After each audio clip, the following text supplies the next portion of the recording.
After my mom passed away, the house felt like a photograph left too long in the sun. Faded, quiet, and stripped of the life it once held. My dad and I weren't the kind to speak much about feelings. We managed grief in silence, letting the absence of her laughter echo through our days. The kitchen was the worst, her favorite spot. Her teacup still sat on the counter for weeks. Neither of us had the heart to move it. One night, I found him in the living room staring at one of her romance novels. It had a cracked spine and dog-eared pages, clearly read more times than any book should endure. He didn't say anything when I walked in. Just held the book like it still carried her warmth. Then, as if the silence had finally grown too heavy, he looked at me and said, "Can you do something for me?" His voice was raw, quieter than usual. I nodded, unsure of what he'd ask. "Write me a love story," he said. "Something romantic. The kind your mom would have liked." I didn't answer right away. It felt like such a strange request coming from him, the man who barely said more than a few words on a good day. But there was something in his eyes that I hadn't seen before. Not just sadness but longing. Not for her exactly, but for what they'd shared. The story behind the years. I agreed. I didn't know what I would write or if it would even be good. But I wanted to give him that. A piece of her back. That night I sat down with a notebook, opened a blank page and began. He was a quiet soul named Liam, the kind who preferred silence over noise, meaning over small talk. After a difficult breakup, he moved to a small town seeking peace, not romance. Love wasn't something he was looking for, it had hurt him too much. But fate has a way of showing up when you least expect it. She came into his life on a rainy Tuesday. She didn't walk, she moved like wind on water, graceful but unpredictable. She smelled of citrus and always had a paint smudge on her wrist. They met at the corner bookstore, both reaching for the same copy of a poetry collection. Their fingers brushed. She laughed. He apologized. She said, "No need. Poetry's better when shared anyway." As I wrote, I found myself pulled into their world like watching my parents' old home movies. Mom smiling at Dad across a crowded room, Dad holding her hand like it was the most natural thing in the world. Maybe this wasn't just a story for him. Maybe it was for me too. To remember what real love looked like. Not the loud, dramatic kind in movies, but the quiet, enduring kind that stays even after someone's gone. I kept writing, not knowing where the story would take me but trusting it would lead somewhere warm. Somewhere familiar. Somewhere like home. Liam hadn't planned on speaking to anyone that day. He'd only stepped into the bookstore to escape the rain. But there she was, Maya, reaching for the same book at the same time. Their hands collided and she smiled like she already knew him. "Looks like we both have good taste," she said, her tone light but confident. He offered the book to her. She shook her head. "You take it.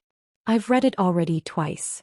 There was something about her presence that disarmed him, not in a flashy or forced way, but like a familiar song playing softly in the background.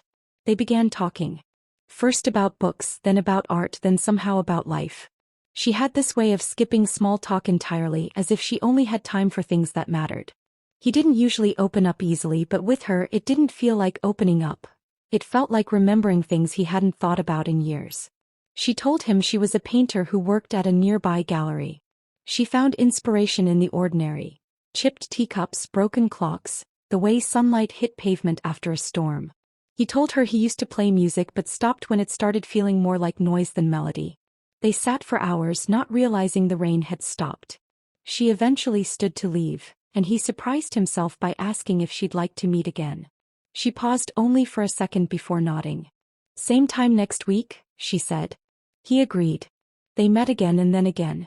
The bookshop became their ritual. Each meeting a new chapter. No grand declarations, no sudden sparks. Just slow-burning connection. She'd recommend poems. He'd find songs that reminded him of her. They exchanged pieces of themselves without fully realizing it. Liam noticed how she never rushed anything. Even the way she stirred her coffee seemed deliberate. She paid attention. When he mentioned offhandedly that he missed his mom's cooking, she showed up the next week with homemade soup. When he had a rough day, she didn't try to fix it. She just sat with him in silence, present. For the first time in a long time he felt seen. Not just noticed but understood. She didn't try to fill the silence. She let it sit, trusted it. That was rare. Most people are afraid of silence. He treated it like a shared secret. Maya told him once that she believed people carry light inside them, but most forget it's there. He wasn't sure what he carried, but when he was around her, he didn't feel empty anymore. There was no pressure to impress. He could just be. One day she brought him a sketch. It was of him reading. He hadn't noticed she'd even been watching. At the bottom she'd written, "Some people read stories. Some people are them." He didn't say anything. He just looked at her and smiled because he knew. Something was beginning and it didn't need a name yet. It just needed time. Their connection deepened in the quietest ways. It wasn't about grand gestures but consistency, how she always remembered the details he forgot to mention out loud, how he showed up early just to wait for her, how their conversations lingered long after they parted ways. They didn't rush. Instead, they let every moment breathe, giving space for trust to take root. Liam began to notice how the world shifted when Maya was near. His mornings felt lighter, his routines less burdensome. He'd find himself humming again, something he hadn't done in years. Maya never pushed for more than he could give, but somehow he always gave her more than he expected. It was effortless. Natural. Honest. She invited him into her world one piece at a time. First her favorite coffee shop, then her tiny studio filled with half-finished canvases and mismatched mugs. Each part of her life she shared felt like a gift, not an obligation. He never felt like a guest. More like someone who'd always belonged there but hadn't known it. One afternoon she told him about her fear of losing people. Not in the dramatic sense but the slow, quiet drift that happens when someone stops showing up emotionally or physically. She had known that kind of loss before and didn't want to experience it again. Liam listened closely, not to respond but to understand. He didn't promise forever. He didn't need to. He was already proving it day by day simply by staying. He started doing small things for her, not to impress but because he wanted to. Picking up her favorite snacks without her asking. Sending her quotes that reminded him of their talks. Fixing the loose hinge on her studio window because she mentioned it once weeks ago in passing. She noticed everything. Always. That's what made it feel like love.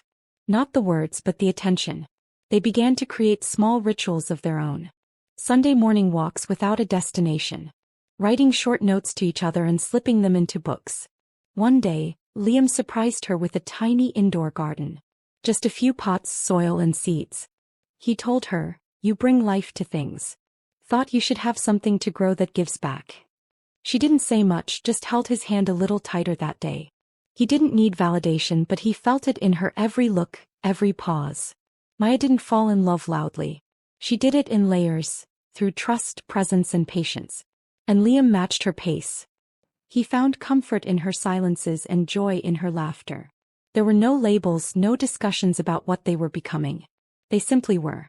And in a world constantly asking for definitions, they chose to just exist in the feeling. Neither had said "I love you," but it didn't matter. It was already there, unspoken and undeniable, written in everything they did and everything they didn't have to say. Liam had always believed that real love didn't need declarations. But on the day he told Maya how he felt, it wasn't because he planned it. It was because he couldn't hold it back any longer. They had spent months building something without naming it, but every moment had pointed to this one. He looked at her, all her contradictions and quiet beauty, and simply said, "You're the best part of my life." She didn't respond with words. She just leaned into him, rested her head on his shoulder, and let the silence say everything. They didn't need to change. Nothing big shifted after that moment. But there was a new kind of ease, a calm certainty that whatever came next they would face it together. They had learned each other's rhythms, fears and hopes.